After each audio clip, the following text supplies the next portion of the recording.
जैसे जैसे पूर्णिमा की रात अगले पहर की ओर बढ़ रही थी, वैसे वैसे इस सुंदर रात के पीछे एक डरावना सच भी सामने आ रहा था। रेस्टोरेंट के बाथरूम में रुद्र अपने यक्ष रूप से लड़ रहा था। उसका चेहरा पसीने से तर था और उसकी सांसें तेज थीं। वो हांफते हुए खुद से बोला, नहीं, मैं ऐसा नहीं कर सकता। मुझे अपने आप पर काबू पाना होगा। रुद्र ने आईने में अपना चेहरा देखा।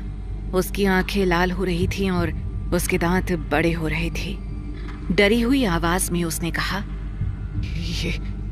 ये क्या हो रहा है मुझे? मैं एक राक्षस बन रहा हूं। इसके बाद उसने अपनी आंखें बंद कर ली और गहरी सांस लेने लगा। वो खुद से बोला, शांत रह रुद्र, तू इस पर काबू पा सकता है। रक्षिता के लिए तुझे ये करना ही होगा।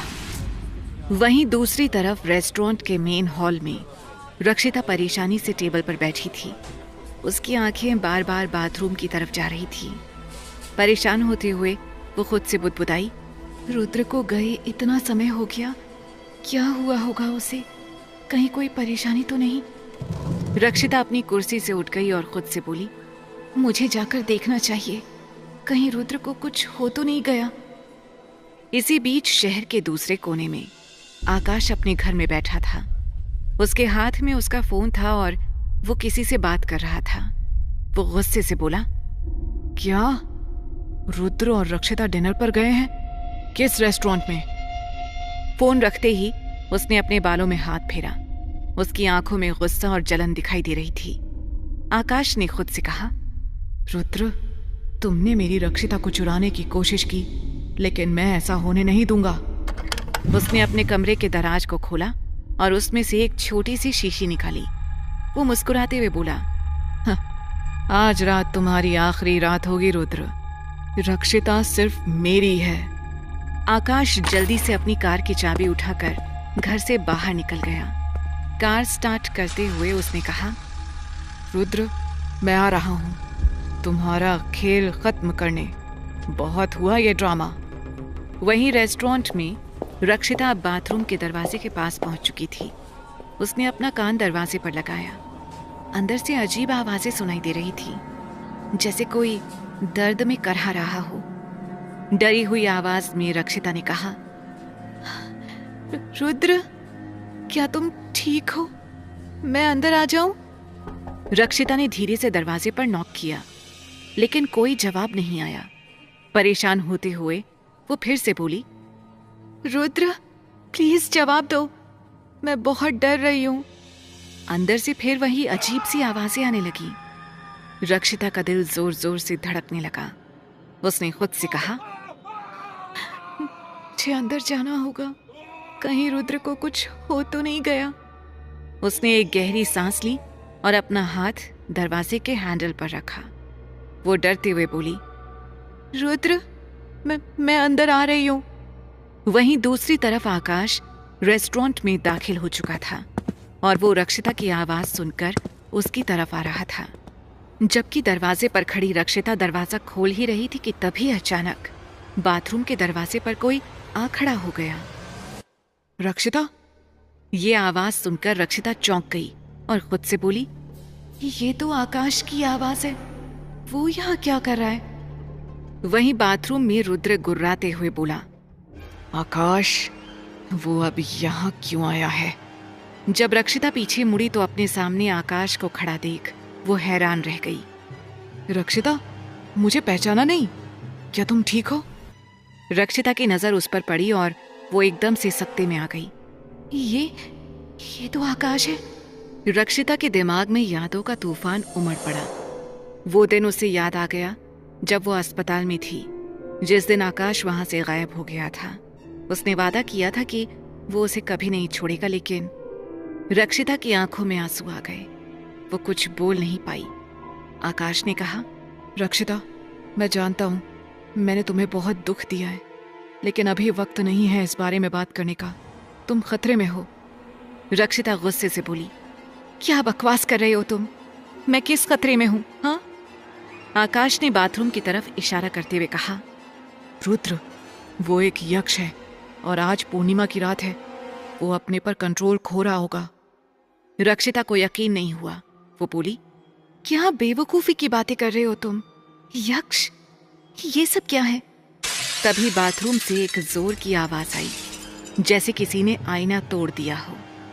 रक्षिता डर गई और पीछे हट गई। आकाश ने कहा, रक्षिता, मुझ पर भरोसा करो। मैं जानता हूं मैंने तुम्हारा विश्वास तोड़ा है, लेकिन अभी तुम्हें मेरी बात माननी होगी। हमें यहाँ से चलना होगा। लेकिन रक्षिता नहीं मानी। वो बोली, नहीं, मैं रुद्र को छोड़कर नहीं जाऊंगी। मुझे देखना होगा कि वो ठीक है या नहीं। आकाश ने रक्षिता को रोकने की कोशिश की, लेकिन वो बाथरूम के दरवाजे की तरफ बढ़ गई। उसने धीरे से दरवाजा खोला। जैसे ही दरवाजा खुला, रक्षिता की आंखें फटी की फटी रह गईं और वो वहीं बेहोश होकर गिर गई। उसके सामने रुद्र का चेहरा पूरी तरह से बदल चुका था। उसकी आंखें लाल हो चुकी थीं और चेहरे पर एक अजीब सी दरिंदगी थी। ये सब उसके लिए इतना भयानक था कि वो सदमे में चली गई और फर्श पर ही गिर पड़ी। आकाश की आंखों में एक पागलपन की चमक थी। उसने मौके का फायदा उठाया। वो रक्षिता की तरफ बढ़ते हुए फुसफुसाया, रक्षिता, तुम्हें अब मुझसे कोई नहीं बचा सकता। अब मैं तुम्हारा शिकार करके ही रहूंगा। वो धीरे धीरे रक्षिता के पास गया और उसकी बॉडी को सूंघने लगा। आकाश ने रक्षिता को अपनी बाहों में उठाने की कोशिश की, लेकिन तभी बाथरूम के दरवाजे से एक जोरदार आवाज आई। दरवाजे को धक्का मारते हुए रुद्र बाहर निकला। उसकी आंखें अब पूरी तरह से लाल हो चुकी थीं। उसने अपने आप पर काबू पा लिया था। उसने गुस्से से आकाश की तरफ देखा और दहाड़ते हुए कहा, रक्षिता को छोड़ दो आकाश।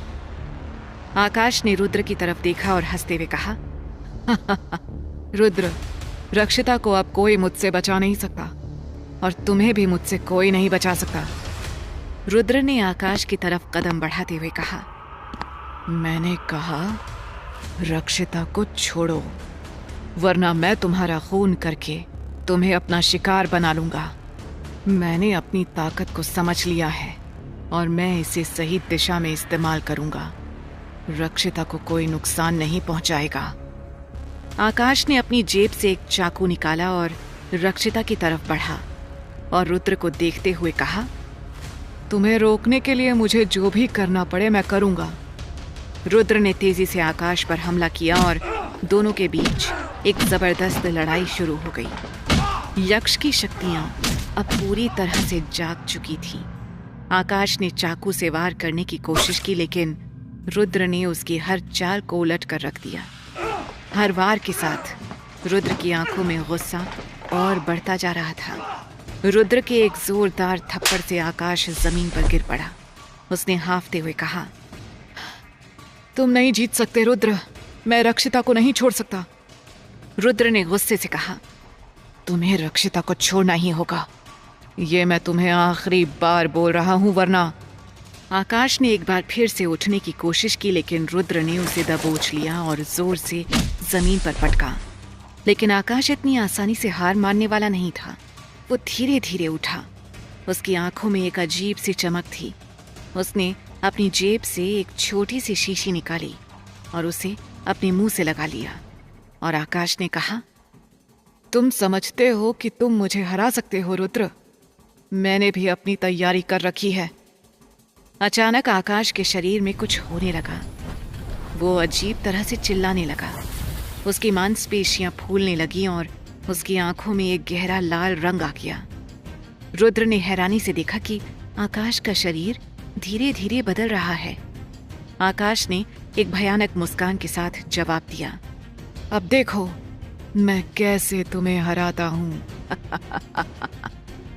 आकाश ने अचानक रुद्र पर हमला कर दिया। उसकी गति और ताकत पहले से कहीं ज्यादा थी। रुद्र को पहली बार लगा कि वो मुश्किल में फंस गया है। दोनों के बीच एक भयंकर लड़ाई शुरू हो गई। रेस्टोरेंट का माहौल अब पूरी तरह से बदल चुका था। सारे टेबल और चेयर्स उलट पुलट हो गए थे। शीशे टूट चुके थे। लोग चीखते चिल्लाते हुए बाहर भाग रहे थे। वहीं बीच में बेहोश पड़ी रक्षिता को यक्ष बचाने की कोशिश कर रहा था।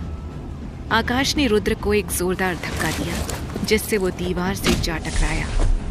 तुम मुझसे नहीं जीत सकते यक्ष। रक्षिता सिर्फ मेरी है। रुद्र ने अपने आप को संभाला और गुर्राते हुए कहा, तुम ये गलत कर रहे हो आकाश। तुम्हें मेरी शक्तियों का अंदाजा नहीं है अभी। मैं तुम्हें रक्षिता को नुकसान पहुंचाने नहीं दूंगा। आकाश ने अपनी पूरी ताकत लगा दी। उसकी आंखें अब पूरी तरह से लाल हो चुकी थीं और उसके शरीर से एक अजीब सी एनर्जी निकल रही थी। रुद्र ने गरजते हुए कहा, तुम समझते हो कि तुम्हारी ये शक्तियां एक असली यक्ष को हरा सकती हैं? मैं तुम्हें दिखाता हूं कि एक यक्ष की असली ताकत क्या होती है। रुद्र ने अपनी पूरी शक्ति के साथ आकाश पर हमला किया। आकाश को लगा जैसे उस पर बिजली गिर पड़ी हो। वो पीछे की ओर उछल गया और एक मेज से जा टकराया, लेकिन आकाश ने फिर भी हार नहीं मानी। उसने एक बार फिर से रुद्र पर हमला किया। इस बार उसकी आंखों में एक पागलपन था। तुम समझते क्यों नहीं रुद्र? रक्षिता मेरा शिकार है। तुम्हारी भलाई इसी में है कि तुम उसे मेरे पर छोड़ दो। मैं उसके लिए कुछ भी कर सकता हूं। आकाश की बात सुनकर रुद्र ने गुस्से में कहा, बस बहुत हो गया आकाश। मैं तुम्हें रक्षिता को नुकसान पहुंचाने नहीं दूंगा, चाहे मुझे कुछ भी करना पड़े। रुद्र ने अपनी पूरी यक्ष शक्ति को जगाया। उसके शरीर से एक तेज रोशनी निकलने लगी। आकाश ने हैरानी से देखा कि रुद्र का रूप बदल रहा था। आकाश ने हकलाते हुए कहा, ये कैसे पॉसिबल है? ये और ताकतवर हो गया तो? रुद्र ने आकाश की तरफ बढ़ते हुए कहा, तुम्हारी नकली शक्ति के सामने मेरी शक्तियां कई गुना ज्यादा ताकतवर हैं। तुम कुछ नहीं हो आकाश। अब ये खेल खत्म करने का वक्त आ गया है। रुद्र ने अपनी पूरी ताकत के साथ आकाश पर हमला किया। आकाश को लगा जैसे उस पर पहाड़ टूट पड़ा हो। वो दूर जा गिरा और बेहोश हो गया। रुद्र ने गहरी सांस ली और धीरे धीरे अपने सामान्य रूप में वापस आ गया। उसने रक्षिता की तरफ देखा, जो अभी भी बेहोश थी।